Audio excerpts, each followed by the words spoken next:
Good morning বন্ধুরা, কেমন আছো তোমরা? সবাই নিশ্চয়ই ভালো আছো। আর আজকে হলো সোমবার। তো ঘুম থেকে কিছুক্ষণ আগে উঠলাম। এখন হয়তো সকাল 6টা বা 6:30 বাজে। আমার হাজব্যান্ড মর্নিং ওয়াকে গেছে, তো ভাবলাম বিছানাটা তুলে রাখি। যদিও এই ঘরের বিছানা তুলে লাভ নেই, আমার হাজব্যান্ড বাইরে থেকে এসে আবার এই ঘরের সমস্ত কিছু এলোমেলো করে রাখবে। তাও আমি ভোরবেলাতেই এই ঘরের বিছানাটা তুলে রাখি, কারণ একবার নিচের ঘরে চলে গেলে তারপরে অন্যান্য কাজকর্মের জন্য না এই ঘরের বিছানা তোলার কথা আমার মাথায় আর থাকে না। সহজে আর উপরে আসা হয় না, তো তারপর নিচের ঘরের কাজকর্ম নিয়ে ব্যস্ত থাকি। তারপর দেখা যায় বেলা পর্যন্ত এই ঘরের বিছানা পড়ে থাকে। ওই কারণে ভোরবেলাতেই এই ঘরের বিছানাটা তুলে রাখি। কৃপা অর্জুন এখন অন্য ঘরে ঘুমাচ্ছে। ওরা যখন ঘুম থেকে উঠবে তখন কৃপা ওদের বিছানাটা তুলে রাখবে। কৃপা তো এখন বাড়িতেই থাকে, সেজন্য হাতে হাতে টুকটাক কাজ আমাকে করে দেয়। আর কয়েকদিন পরই ওর কলেজ খুলবে, আর সেই সময় ওর পিছনে আমাকে আবার ছুটতে হবে। সেই কথা মনে পড়লে তো আমার এখনই গায়ে জ্বর চলে আসে। এই সংসার ফেলে রেখে ওর পিছনে আমাকে আবার পড়ে থাকতে হবে। কষ্ট হলেও কিছু করার নেই। সংসারে যখন যেরকম পরিস্থিতি আসবে তখন তো তার সাথে মানিয়ে চলতেই হবে। এটা পারবো না, ওটা হবে না, সেটা বললে তো হবে না, তাহলে তো নিজের সংসারেরই ক্ষতি। ওই কারণে যে কোনো পরিস্থিতি সংসারে আসুক না কেন, তার সাথে সংসারের প্রতিটা মানুষকেই অ্যাডজাস্ট করে চলতে হয়। একটা সংসারে শুধু অর্থনৈতিক সচ্ছলতা, পরিষ্কার পরিচ্ছন্নতা থাকলেই হয় না। প্রেম, ভালোবাসা, মায়া, মমতা, ত্যাগ স্বীকার করা, সমঝোতা, কর্তব্য, দায়িত্ব, এই সমস্ত কিছু নিয়েই একটা সংসার। সকালবেলার দিকে উপরের ঘরগুলোকে একদম পরিপাটি করে গুছিয়ে রেখে তারপরে আমি নিচের ঘরে যাই। যদিও আমি যখন কাজকর্ম সেরে বিকেলের দিকে উপরের ঘরে আসি, সেই সময় ঘরগুলোকে আমি আর চিনতে পারি না। সারাদিন ছেলেমেয়েরা বাড়িতে থাকে, ঘরগুলোকে যা ইচ্ছা তাই করে রাখে। অর্জুন যেদিন স্কুলে যায় সেদিন একটু বাড়িঘরটা এলোমেলো কম হয়। একটা জলের বোতলে একটু একটু করে জল রয়েছে। এত জল নষ্ট করতেও খারাপ লাগে। আমি তো এগুলো গাছের গোড়ায় দিয়ে দিই, কিন্তু কালকে তো বৃষ্টি হয়েছে, গাছের টবগুলো তো জল ভর্তি। ওই সমস্ত গাছে তো এখন দেয়াই যাবে না জল। কখন থেকে ওদেরকে ডাকছি দুধের একটা প্যাকেট দেওয়ার জন্য। ও সুইটির মা! আর একটু হাওয়া বাতাস দিলেই এই মানি প্ল্যান্টটা খুলে পড়ে যায়। কৃপাকে বলবো এটাকে ভালো করে একটু বোথ সাইড টেপ দিয়ে লাগিয়ে রাখতে। এখন এরকম থাক, কৃপা পরে এটাকে ঠিক করে দেবে। দেখি আমার ছেলে মেয়ের খবর কি। ছেলে মেয়ে দুজনকে ঘুম থেকে তুলে দিলাম, আর অর্জুনের ঘাড়ে আমি আবার স্ক্রাবার দিয়েছি। দেখো অর্জুনের ঘাড়টা কীরকম কালো হয়ে গেছে, তো স্ক্রাবার দিয়েছি তাই ও ঘুম থেকে উঠে গেছে। না, তোমার সপ্তাহে একদিন দিলে হবে না, কারণ ঘাড়টা বেশি কালো হয়ে গেছে।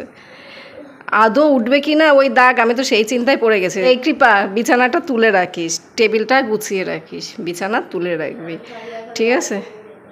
কি কি আলসে করবে তুমি শুধু। আজকে অর্জুনকে স্কুলে পাঠায়নি, কালকে থেকে বায়না ধরেছে আমি ভ্যাকসিন নিয়েছি, আমার হাতে ব্যথা, 2 হাতে তো 2টো ভ্যাকসিন দিয়েছে।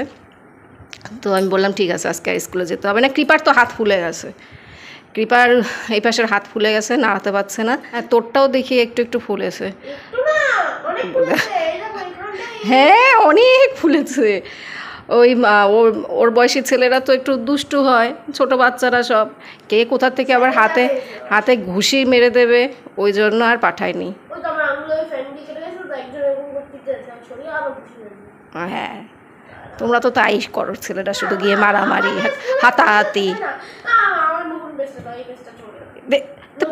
দেখো দেখো আমি শুধু শুধু চিৎকার করি, ওই যে পেস্ট দেয়া ব্রাশটাকে ছুঁড়ে ফেলে দিল বিছানার মধ্যে।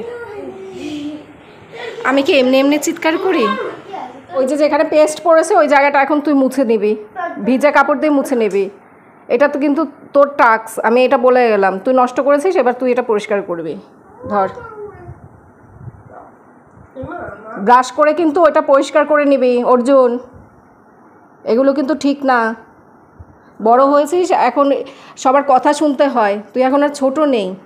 বাসি আসি কাজকর্ম সেরে স্নান করে ঠাকুর ঘরে আসলাম। আজকে তো সোমবার, বাবা ভোলানাথের পুজো দেব, সেই জন্য দুধ আনিয়েছি। তো কিছুটা দুধ দিয়ে গোপালকে স্নান করালাম, আর এরপরে বাবা ভোলানাথের মাথায় দুধটা ঢালবো।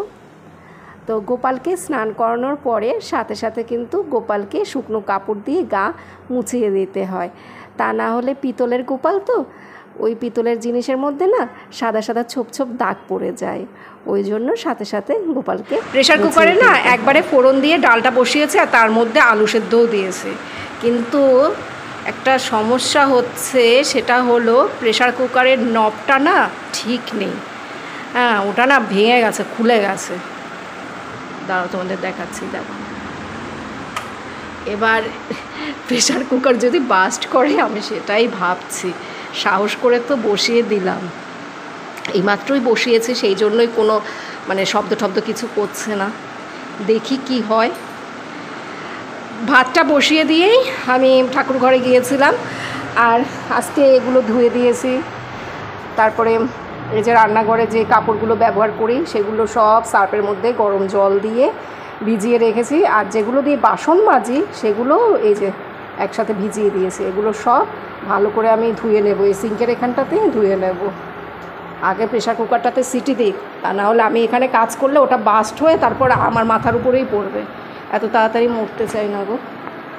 আজকে আমার রান্নাবান্নার চাপটা একটু কম আছে, তো সেই জন্য ডাস্টিংয়ের কাজটা করছি।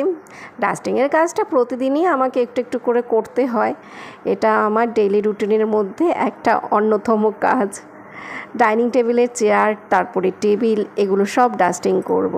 প্রতিদিন তো আর ঘরে সমস্ত কিছু মোছামুছি করা যায় না, কিন্তু কিছু কিছু জিনিস প্রতিদিনই মুছতে হয়। ডাইনিং টেবিলটা আমি সবসময় মুছি না, ওটা মাঝে মধ্যেই মোছা হয়ে থাকে। আমার যেদিন রান্নার চাপটা একটু কম থাকে সেদিন আমি সংসারের অন্যান্য কাজগুলো একটু বেশি বেশি করে থাকি। যেদিন রান্নাবান্না করতে হয় সেদিন কিন্তু রান্নাঘরে অনেকটা সময় কেটে যায়, ওই জন্য যেদিন আর কি রান্নার চাপটা কম থাকে তখন সংসারের কাজগুলোকে না খুঁজে খুঁজে বের করি। ডাইনিং টেবিলের 4টে চেয়ারই মোছা হয়ে গেল, ওই পাশে একটা আছে, এই পাশে 3টে রয়েছে। আর প্রেশার কুকারে সিটি দিয়েছে, কিন্তু এত ডাল পড়ে গেছে না, ওই যে নবটা কেমন হালকা হয়ে গেছে না, অনেকটা ডাল পড়েছে দেখলাম। তো ওখানে একটা এখন কাপড় দিয়ে রেখেছি, পরে এগুলো পরিষ্কার করতে হবে। প্রেশার কুকারটা আবার ঠিক করতে হবে, ভীষণ জ্বালাচ্ছে। আমাদের এই গেটটা বুঝলে তো মুছতে হবে। সেদিন দেখলাম এই গেটটাতে অনেক ধুলো পড়ে আছে, যে দেখো আমি লাইটটা দিলে বুঝতে পারবে। এই দেখো কত ধুলো পড়ে আছে, তো এটাও এখন মুছে নেব, এই কাপড়টা দিয়েই মুছে ফেলবো। আর ঢুকতেই তো এই গেটটা পড়ে, এবার এটা যদি নোংরা থাকে তাহলে তো বাজে লাগে দেখতে। এই দরজাটা মোছা হয়ে গেছে, এবার এই গ্রিলগুলো মোছামুছি করছি।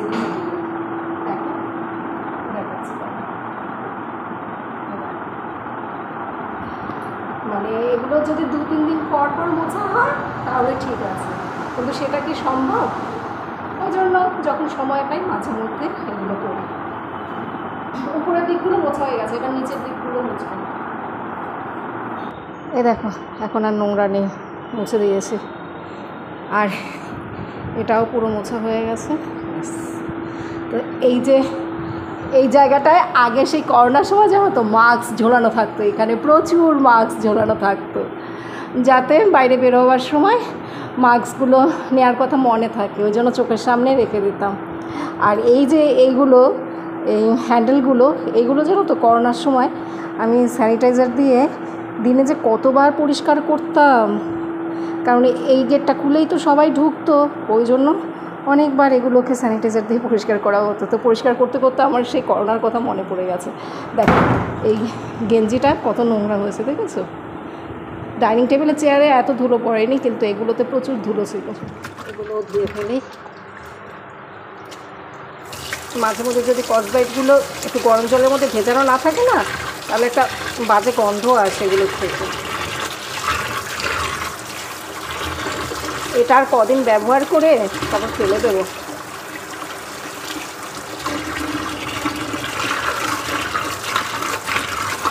ডাইনিং টেবিলের ম্যাটগুলো চেঞ্জ করব। তো ডাইনিং টেবিলে এই যে এই ম্যাটগুলো আমি আগে ব্যবহার করতাম, এই ম্যাটগুলো তো এগুলো তো 6টা ছিল, এবার বাকি 4টে ব্যবহার করতাম, আর এই 2টো আলমারির মধ্যে ছিল। এবার বাকি 4টে আমি যে কোথায় রেখেছি ব্যবহার করার পরে, আমি তো সব কিছু এখানটাতেই রাখি, মানে টেবিল ক্লথ, তারপর টেবিলের ম্যাট, আর ওই সুতির যে কাপড়, সোফার কভার, এগুলো সব আমি এই আলমারিতেই রাখি। সেদিন আমি এই আলমারিটা গুছিয়েছিলাম, এই ম্যাটগুলো দেখতে পাইনি, ওই যেগুলো আর কি ব্যবহার করেছি 4টে ম্যাট, সেগুলো দেখতে পাইনি। নতুন 2টো আছে। আজকে আবার এগুলো দেখলাম, চেক করলাম। এই আধ ঘন্টা ধরে আমি এই আলমারিটা গোছাচ্ছি, মানে গোছানোই তো ছিল আর কি, সব কিছু আবার নামিয়ে দেখছি, তাও পাচ্ছি না খুঁজে। ওই 4টে ম্যাট আমি কোথায় রেখেছি মনে করতে পারছি না। গুড ইভিনিং বন্ধুরা, এখন 6:10 বাজে, আর আজকে ওয়েদারটা বেশ ভালো, সেটা দেখার জন্যই বাইরে এসেছি। একটু আগে যদিও ঝিরঝির করে বৃষ্টি হচ্ছিল, কিন্তু এখন তো বৃষ্টির ছিটেফোঁটা কিছুই দেখতে পাচ্ছি না। মেঘলা আকাশ, গোধূলি সময় তো দারুণ লাগে দেখতে, খুব ভালো লাগছে। টুক করে একটা আম পড়েছে ওই পাশে, ওই যে ওই গাছটার পাশে একটা আম পড়লো, গিয়ে নিয়ে আসবো। অন্যের গাছের আম আসলে খাওয়ার থেকে কি বলো তো, ওই যে মানে আম নিচে পড়ে থাকে, ওটা তুলতেই খুব ভালো লাগে। দেখো আমগুলো বেশ বড় বড়, অতটা বোঝা যাচ্ছে না ভিডিওতে, এই দেখো। কিন্তু আমগুলো নাকি খেতে ভালো লাগে না, টক না জানি পোকা কি একটা জানো, ওই পাশের বাড়ির সুইটি আমাকে বলছিল। আর এবছর তো আমাদের গাছে লিচুই ধরেনি। অন্যান্য বছর এই সময় গাছে কত লিচু ধরে, এবছর তো লিচু ফিচু কিছুই ধরেনি। ট্রেন যাচ্ছে, বাড়িতে যখন থাকি তখন ট্রেন দেখতে পারি, আর যখন ফ্ল্যাটে থাকি সেই সময় প্লেন দেখতে পারি। ওই আম পড়েছে আরেকটা, সেটা তুলে নিয়ে গেল, ওদের সামনেই পড়েছে, রাস্তা দিয়ে যাচ্ছিল।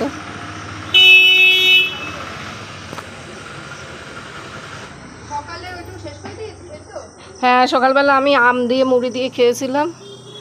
তা ওই সুজিতের কাছে মুড়ি চাইলাম, ওদের দোকানে তো এখন কিছুই পাওয়া যায় না, মুড়ি নেই বললো। ওর জন্য আবার এখন পড়তে যাবে। এটা আমি নিয়ে যাই, এটা আমার কাজে লাগবে, বুঝেছো? এটা নিচের ঘরে রাখবো, আগাছাগুলো পরিষ্কার করে দিয়েছে, এবার এটা নিয়ে যাই।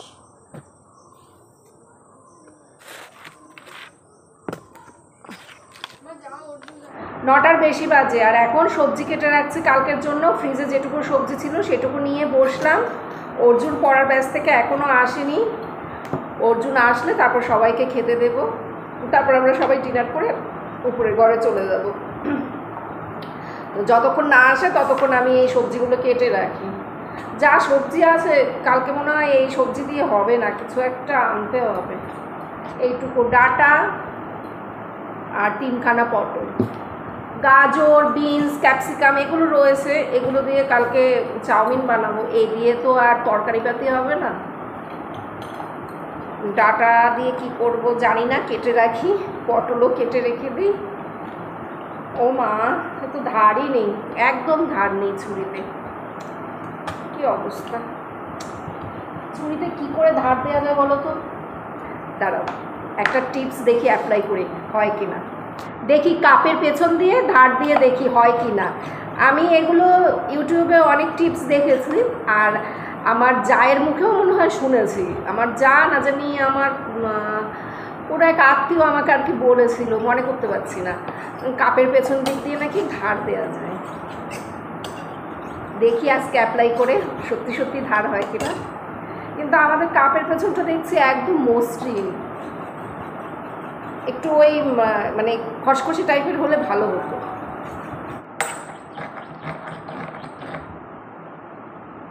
দু 3 মিনিট পর তো এরকম ঘষে নিলাম, হাতের মধ্যে তো লাগছে, দেখি এবার কাটা যায় কিনা। আগের থেকে একটু বেটার হয়েছে, আগে যেমন একদমই ধার ছিল না, তার থেকে একটু ধারটা হয়েছে। আর একটু ঘষলে মনে হয় ভালো হতো, কিন্তু আমার হাতে এখন সময় নেই, তাড়াতাড়ি করে এগুলো এখন আমাকে কাটতে হবে। ভালো একটা টিপস তোমাদেরকে শিখিয়ে দিলাম, যারা জানো তারা তো জানোই, যারা জানো না তাদের উপকারে আসবে। সময় নিয়ে এটাকে ঘষতে হবে, তাহলে আরেকটু ধার হবে। আমাদের ডিনার কমপ্লিট, উপরে ঘরে চলে আসলাম, বাসন মাজাও হয়ে গেছে, কালকের জন্য চাল ধুয়ে রাখলাম, ডাল ধুয়ে রাখলাম, বাসন কোসন মেজে নাইটিটা পাল্টে উপরে ঘরে আসলাম। আমার বর বলেছিল সবজি নিয়ে আসবে, কিন্তু কিচ্ছু সবজি নিয়ে আসেনি। ওই যা কেটে রেখেছি ওই দিয়েই কালকে রান্নাবান্না হবে, ওর বাইরে আর আমি কিছু করতে পারবো না। এখন একটা জিনিস বানাবো। আর এখন তো আবার 2 দিন ধরে মশারি করে ঘুমাচ্ছি, ভোর রাতের দিকে মশা লাগে, তো মশারি 2 কোণা হয়ে গেছে, বাকি 2 কোণা এই আমি যখন উঠবো তখন করব। মশারি করলে না বারবার ওই নামা ওঠা করা যায় না, সেই জন্য মশারিটা লাস্টে করি, 2 কোণা করে রাখি, তারপরে লাস্টের দিকে বাকি 2 কোণা করি। সন্ধ্যেবেলা সন্ধ্যে পুজো দিয়ে উপরের ঘরে এসে মোবাইলটা চার্জে বসিয়ে তারপরে কিছু সেলাই ফোড়াই করেছিলাম।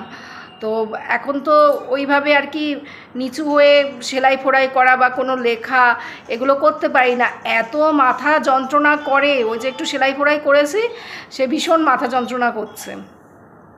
চশমার দরকার আমার, তো দূরের জিনিস একদমই কি বলি, দূরের জিনিস কোনো জিনিস আর কি দূরে এইভাবে রাখলে আমি সেটা ভালো করে দেখতে পাই, কিন্তু এরকম যদি কাছে এনে দেখি তাহলে আমি সব ঝাপসা দেখি। যখন আমি আমার নামটা লিখি কোনো কিছুতে, যখন সিগনেচার করতে হয়, সেই সময়ও ওই কাগজটা আমাকে এরকম করে দূরে ধরতে হয়, দূরে রেখে এইভাবে করে মাথাটাকে সোজা করে তারপরে সিগনেচার করতে হয়। তো বন্ধুরা, সকালবেলা আবার তোমাদের সাথে কথা বলবো। গুড মর্নিং বন্ধুরা, এখন ব্লগটা শেষ করে দেব।